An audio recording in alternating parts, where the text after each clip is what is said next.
নমস্কার, weekly update ভিডিওতে আরও একবার সকলকে স্বাগত জানাচ্ছি। সবে সরস্বতী পূজা গিয়েছে, সাথে করে নেতাজি সুভাষচন্দ্র বসুর জন্মদিনও আমরা পার করে উঠলাম। প্রচুর বিয়ে খেলাম তার মধ্যে।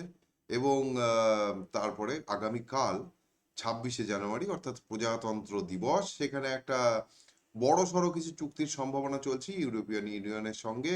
উনি এসেওছেন, ইউরোপিয়ান ইউনিয়নের হেড। তিনি দেখবেন আমাদের গাদা বন্দুক নিয়ে আমরা যে প্রদর্শনীগুলো করি এবং যে সুন্দর সুন্দর অস্ত্রগুলো যেগুলো ভারত এখন বানিয়েছে এবং বিদেশে রপ্তানি করছে, সেইগুলোকে উনি দেখবেন। সাথে ওনার সাথে কিছু ব্যবসায়িক আলোচনাও হবে। হয়তো 2031 সাল পর্যন্ত খুব বড় একটা কিছু প্রপোজাল আসবে, ইত্যাদি ইত্যাদি ঘটনা এই সপ্তাহে ঘটছে। ট্রাম্পু কাকু গ্রিনল্যান্ডকে আইসল্যান্ড বলে যতই ভুল করে থাকুন না কেন, উনি ওইখান থেকে নজর সরিয়ে কিন্তু শান্তিতে বসে নেই। উনি কিন্তু ইরানের সঙ্গে আবার কাঠি করছেন, কারণ কাঠি না করলে আমেরিকার অর্থ ব্যবস্থা চলা সম্ভব নয়। খুব শীঘ্রই একটা ছোট থেকে শর্ট আমি আনতে চলেছি, শর্ট ভিডিও, যাতে আপনাদের সাথে আমি এইটা শেয়ার করতে চলেছি যে অ্যাকচুয়ালি কেন এই ভেনেজুয়েলা, ইরান এবং গ্রিনল্যান্ড এইসবের উপর আক্রমণ। কিছুটা তো আগে বলা রয়েছে এবং আরো কিছুটা সামনে বলতে চলেছি।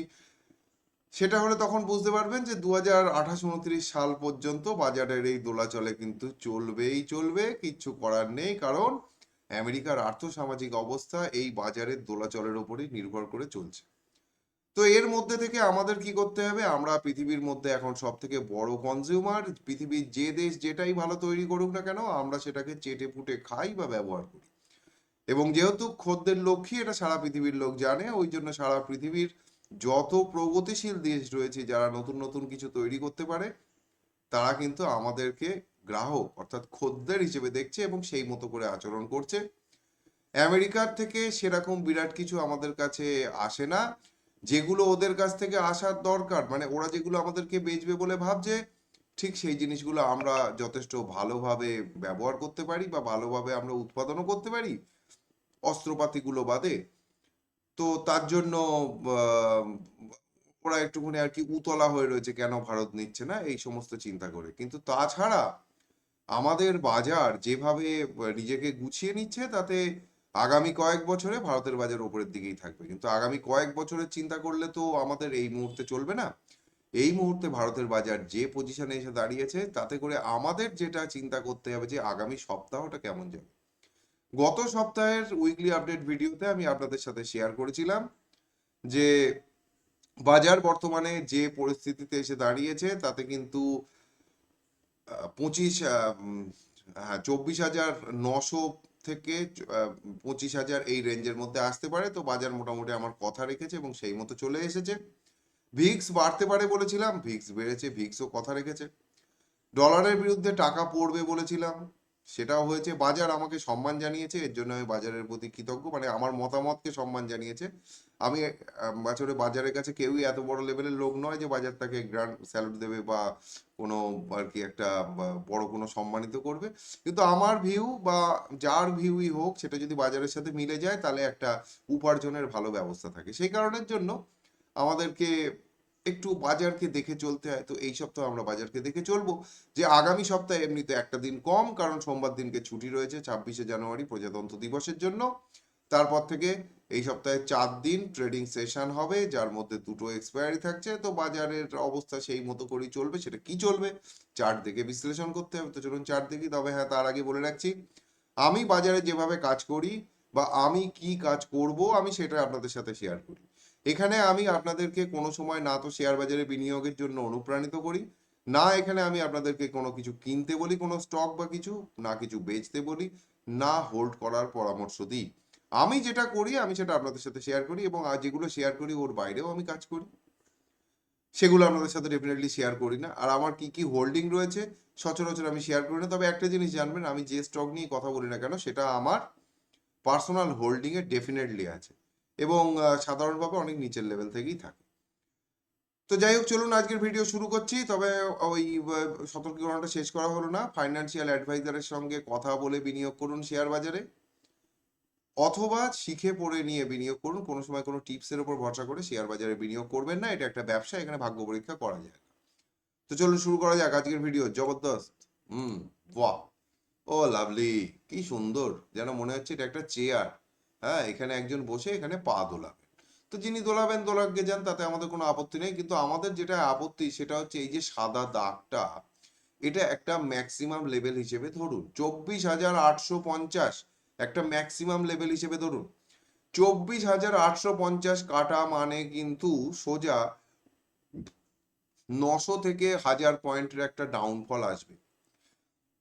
24,850 কাটলে কিন্তু বাজার সোজা একেবারে এইখানটায় যে এসে দাঁড়াবে তা না, এর আগে একটুখানি দাঁড়ানোর চেষ্টা করবে এই 23,850 থেকে 23,000, 24,000, 23,850 থেকে 24,000, এই রেঞ্জ 23,850 থেকে 24,000, এই রেঞ্জের মধ্যে বাজার এসে দাঁড়াবে। অর্থাৎ ওই প্রায় 900 থেকে 1000 পয়েন্টের একটা কারেকশন কিন্তু নিচে স্বাচ্ছন্দ্যে আসতে পারে, যদি 25,850 কাটে। এখন রয়েছে 25,048, মানে খুবই কম, 300 পয়েন্টের ব্যবধান আর বাকি রয়েছে।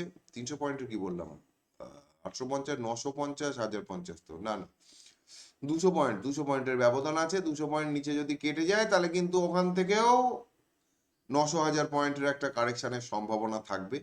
কিন্তু যদি 24,850কে হোল্ড করে নেয় এবং আগামী সপ্তাহেই যদি 24,950-এর নিচে আর না যায়, তাহলে এখান থেকে একটা প্রাইমারি ভাবে বাউন্স আসবে, এবং বাউন্সে কিন্তু 25,500 পর্যন্ত টেনে তুলে নিয়ে যাওয়ার ক্ষমতা বাজারের থাকবে। 25,450 থেকে 500, এই রেঞ্জ 25,450 থেকে 500, ওই রেঞ্জে তুলে নিয়ে যাওয়ার ক্ষমতা থাকবে। তো একবার হাতে হাতে ডেলি চার্টটা দেখার দরকার। ডেলি চার্ট দেখা যাচ্ছে 200 EMA তে এসে ধাক্কা খেয়ে পড়েছে। হ্যাঁ, এই দিনটায় পড়েছিল খুব সুন্দর, খুব ভয়ঙ্কর একটা দোজি বানিয়েছিল,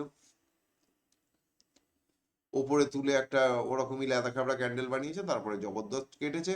এই ধরনের টানে আরো খানিকটা নিচে আসে, তো নিচে যদি আসে ওই 24,850, তার নিচে গেলে কিন্তু গড়বড় হবে, তখন সেই মতো করে আমাদেরও পজিশন বানিয়ে দেখতে হবে। 60 মিনিটের চার্টে একটা ডবল বটম আন্ডার কনস্ট্রাকশন রয়েছে। কিভাবে বললাম, এখানে দেখুন RSI এর লো, এইটা দেখুন, আর এই লোটা দেখুন, এখানে RSI লো দেখুন।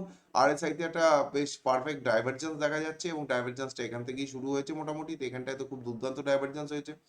এরকম ধরনের সিচুয়েশনে কিন্তু যদি নিচে 25,000 না কাটে, এই 60 মিনিটের চার্টের হিসেবে আরো ছোট একটা ব্যাখ্যা দেওয়া যায়, 25,000 যদি নিচে না কাটে, তাহলে 25,050 থেকে 25,000, এই 25,400, তো আপনি ধরে নিন 350 পয়েন্ট, তো 400 থেকে 350, 25,750, এত দূর পর্যন্ত একটা বাউন্স হওয়ার সম্ভাবনা কিন্তু দেখা যাচ্ছে। 25,750 পর্যন্ত একটা বাউন্স হওয়ার সম্ভাবনা দেখা যাচ্ছে, যদি না 25,000 কাটে। 25,000 না কাটলে, এবং মুভটা শুরু হবে 25,750 পর্যন্ত যাওয়ার জন্য আমাদের যেটা করতে হবে, 25,200 থেকে কিন্তু 200 ক্রস করার পরে তারপরে মুভটা ওপরের দিকে শুরু হবে। অ্যাকচুয়ালি নেকলাইন কাটবে এই জায়গায় 340 নেকলাইন কাটলে এটা ডবল বটম অ্যাক্টিভেট হবে, এবং তারপরে যাবে। এখান থেকে ট্রেড নেওয়াটা খুব সোজা, কারণ স্টপ লস খুব ছোট থাকছে, কিন্তু স্টপ লস হিট হওয়ার সম্ভাবনা খুব বেশি থাকে এইরকম সিচুয়েশনে। ব্যাংক নিফটি ততই বছর একটা ডাইভারজেন্স তৈরি হয়েছে, এখানে একটা ডবল বটম মোটর তৈরি করছে। ডেইলি চার্ট বলছে আমি হাবড়িয়ে পড়েছি, আমার বয়স হয়েছে, RSI গড়বড় করছে ডেইলি চার্টে। উইকলি চার্ট তুলনামূলক অনেক ভালো রয়েছে, এবং 58,000, এই যে 20 EMA যেটা 58,200, এখন রয়েছে 58,473। 58,200 লেভেলে একটা বড় সড়ো সাপোর্ট আছে।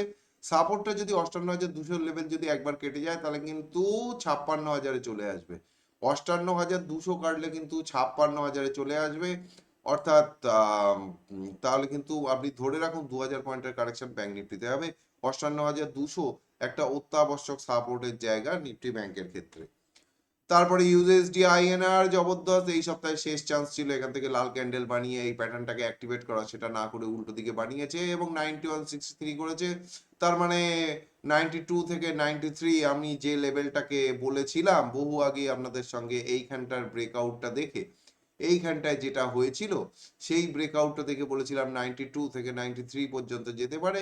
পারফেক্টলি সেই লেভেলের মধ্যে চলে গিয়েছে, কোনো অসুবিধা নেই। RSI এখনো পর্যন্ত যথেষ্ট স্ট্রং আছে, কোনো রকম এমন সিগন্যাল এখনো পর্যন্ত আসছে না যাতে করে মনে হচ্ছে যে এখানে কারেকশন হবে।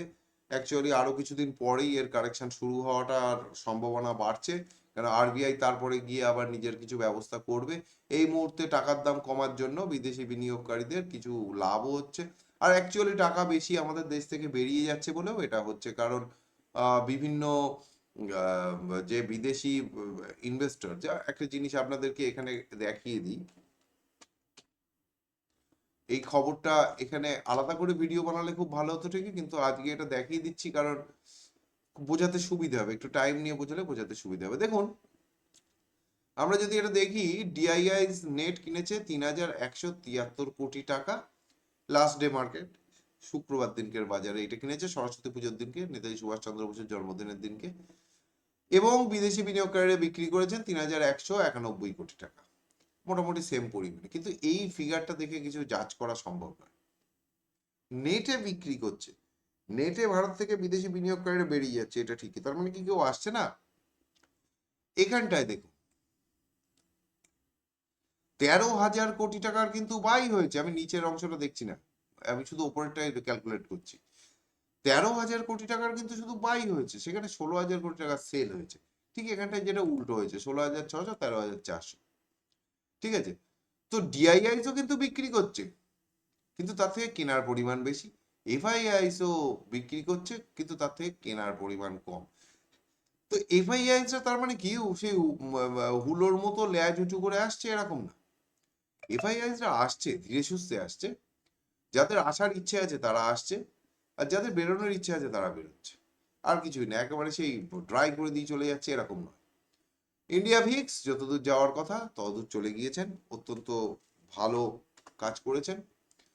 এবং এই 14 যেটাই হচ্ছে রেজিস্ট্যান্স, এটাই হচ্ছে রেজিস্ট্যান্স। হ্যাঁ, এই সপ্তাহের মানে এই যে সপ্তাহটা আসছে 27 তারিখ থেকে 31 তারিখ শেষ হয়ে যাওয়ার পরে সামনের রবিবার আবার বাজার খোলা থাকবে, সোমবার দিনকে বাজার, শনিবার দিনকে বাজার বন্ধ থাকবে। 31 তারিখে শনিবার পড়ছে, তো শনিবার দিনকে বাজার যেরকম বন্ধ থাকে, কিন্তু 1 তারিখ 1 ফেব্রুয়ারি বাজেট, বাজেটের জন্য বাজার খোলা থাকবে। আর বাজেটের আগে এই জিনিসটা চিরকালই হয়ে আসে, ঠিক সেই জিনিসটাই এখানেও হচ্ছে, ভোলাটিলিটি বাড়ছে।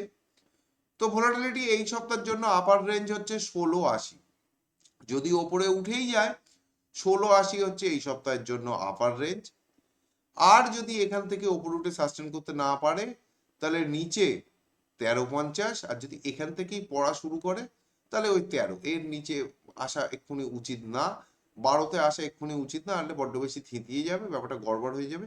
এই ভোলাটিলিটিটা চলতে চলতে প্রচুর স্টকের আর কি মুভমেন্ট চেঞ্জ হবে, এই ভোলাটিলিটিটাই চলা খুব দরকার এই মুহূর্তে। তো ইন্ডিয়া ভিক্স যদি বাড়ে, একটা রেজিস্ট্যান্সে আছে, তো যদি বাড়ে রেজিস্ট্যান্স কেটে 200 EM এ যদি কেটে ওঠে তাহলে কিন্তু এই পর্যন্ত স্বাচ্ছন্দ্যে যেতে পারে, সেটা 1680 থেকে 17 এই রেঞ্জ পর্যন্ত স্বাচ্ছন্দ্যে যেতে পারে। আর যদি নিচে নামে তাহলে নিচে মোটামুটি ওই ধরুন 13-20-তে থামা উচিত, তার নিচে যাওয়া এক্ষুনি উচিত না, নয়তো পরের লেভেলে গেলে এইখানে আসবে, এই ক্যান্ডেল গুলোর এতে এইখানটা এসে হাজির হবে 12:30, 12:50 ওইখানে, এটা হওয়ার একটা সম্ভাবনা রয়েছে। গোল্ড, ও লাভলি, 1,56,000 যাবে, আর কিছু করার নেই, এর বড়সড় কারেকশন হওয়া মুশকিল আছে, কিন্তু কেনার জায়গা নেই। কিন্তু আমি কিনবো মনে করলে হবে না, আমেরিকার ডিডলারাইজেশনের পুরোটা ইম্প্যাক্ট গোল্ডের ওপর পড়েছে এবং সেই জন্য গোল্ড উঠছে, গোল্ড উঠবে, কিন্তু আর কেনার জায়গা নেই, যাদের কাছে যা মাল আছে অপেক্ষা করুন। সিলভার তো মনে হচ্ছে বুর্জ খলিফা বানাচ্ছে, এইখানটায় আমাদেরকে একবার চকমা দিয়েছিল, তারপরে বুর্জ খলিফা বানিয়েছে। দুঃখ লেগেছে এই সপ্তাহের শেষের দিনটা দেখুন, আমি দুদিন আগে এইখানটায় বেচে দিয়েছিলাম, মনে খুব দুঃখ পেয়েছিল এইখানটা, অর্থাৎ অ্যামাউন্টটা ছিল কত, অ্যামাউন্টটা ছিল এই একদম এই এরকম জায়গাতেই বেচেছিলাম 3,23,000, কিন্তু বেটা তারপরে 3,34,000 হয়ে গেছে, দুঃখ হচ্ছে। এবার আমি আবার একটু শর্ট টার্মে ট্রেড করব, যদি ওপরে যায় ভালো, নিচে ক্র্যাশ শুরু হলে নিচের দিকে নেবো, যেরকম বলবে সেরকম ভাবে করবো, কিন্তু এখানে আমার কেনার জায়গা নেই। কিন্তু সিলভারের একবার ডলারটা দেখার কিন্তু দরকার হয়েছে, বাবা সিলভার তো পুরো ছিপি খুলে গিয়েছে, সবাই সিলভার সার্চ করছে মনে হয়। সিলভারের ইয়ারলি চার্ট বলছে বিগ ব্রেকআউট হয়েছে এবং $139 দিকে যাচ্ছে, এখানটায় কিন্তু খোঁটা মেরে ধরে রাখুন, $139 কিন্তু সিলভার এখন কাটবে না, এই ক্যান্ডেল ওপরে উঠলো $139 গিয়ে দাঁড়ানো উচিত এবং দাঁড়াবে সেরকমই আশা রাখছি, তারপরে একটা কনসলিডেশন হয়ে তারপরে আবার বাড়ার সম্ভাবনা থাকবে। $139 একটা খুব বড় লেভেল রয়েছে, আর $139 পরের লেভেল হচ্ছে $236। এখন যদি আমাদের কপাল ভালো থাকে তাহলে আগামী 2-3 বছরের মধ্যে এখানে গিয়ে পৌঁছিয়ে যাবে। যাদের যা কেনা রয়েছে আনন্দ পাবেন। আর যদি কপাল খারাপ থাকে তাহলে আর ওটা হবে না। ঠিক আছে, তো কিন্তু সিলভার নেয়ার জায়গা কিন্তু নেই, এটা কিন্তু মাথায় রাখতে হবে। সিলভারের নেয়ার জায়গা নেই, এটা সবার মাথায় রেখে চলতে হবে। আচ্ছা, এটা আমরা দেখছিলাম। এইবার ডাও কাকু, ডাও কাকু সাইডওয়েজ কনসলিডেশন করেছেন এই সপ্তাহের জন্য, খুব ভালো কথা। এইভাবে চললে যদি এখানে ডাউতে একটা জিনিস বলে রাখি, যদি ওপরে খুলে সাস্টেন করে যায় ডাও কাকু এই সপ্তাহে ওপরে যাবে, যদি নিচে খুলে সাস্টেন করে তাহলে ডাও কাকু নিচে আসবে, আর যদি এইখানেই খোলে তাহলে এইখানে আবার একটা দোজি বানাতে পারে ওপর নিচে বানিয়ে। তিনটেরই সম্ভাবনা ডাও কাকুতে এই সপ্তাহে আছে। নাসডাক কাকু এই সপ্তাহে যেখানে সাপোর্ট পাওয়ার সেখানে পেয়েছেন, পেয়ে উপরে ওঠার চেষ্টা করেছেন এবং উঠে একটা রেজিস্ট্যান্সে দাঁড়িয়েছেন। যদি এই দাগের ওপর টিকে থাকতে পারেন, অর্থাৎ 25,470-75 ওর ওপরে যদি টিকে থাকতে পারেন তাহলে side ways to up move থাকবে। আর যদি ওইটা কেটে নিচে আসেন তাহলে side ways to down move থাকবে, সাইড ওয়েজ ডাউন মুভ আস্তে আস্তে নিচের দিকে। হ্যাঁ, এরকমই হওয়ার সম্ভাবনা ডাও জোন্স আর নাসডাকেও দেখা যাচ্ছে। তো ওভারঅল আমাদের বাজার যেটা দেখা গেল যে মুভ যে কোনো দিকে আসতে পারে, যে কোনো সময় আসতে পারে, এবং সেই মতো করে আমাদেরকে প্রস্তুতি নিয়ে রাখতে হবে এবং সেই মতো করে কাজ করতে হবে। যেদিকে যাবে সেদিকার লেভেলটা আমরা দেখে রেখেছি, সেদিকার লেভেল অনুযায়ী আমরা সেখানে পজিশন বানাবো, বানিয়ে কাজ করব, আর কিছুই না। আর অবশ্যই প্রজাতন্ত্র দিবসে সবাই পতাকা তুলুন, উত্তোলন করুন, ভালো থাকুন, সুস্থ থাকুন, আনন্দ করুন। শীত তো প্রায় চলে যাবো করছে, পিকনিক টিকনিক যা করার আছে করে নিন। সামনের সপ্তাহে বাজেট, জোরসে পড়াশোনা করতে হবে, বাজারের জন্য জোরসে মন খাটিয়ে থাকতে হবে, কারণ আমাদের প্রচুর প্রফিট করতে হবে। তো সবাই ভালো থাকুন, সুস্থ থাকুন, এই শুভকামনা জানিয়ে আজকের ভিডিও এখানেই শেষ করছি। জয় ভোলেনাথ।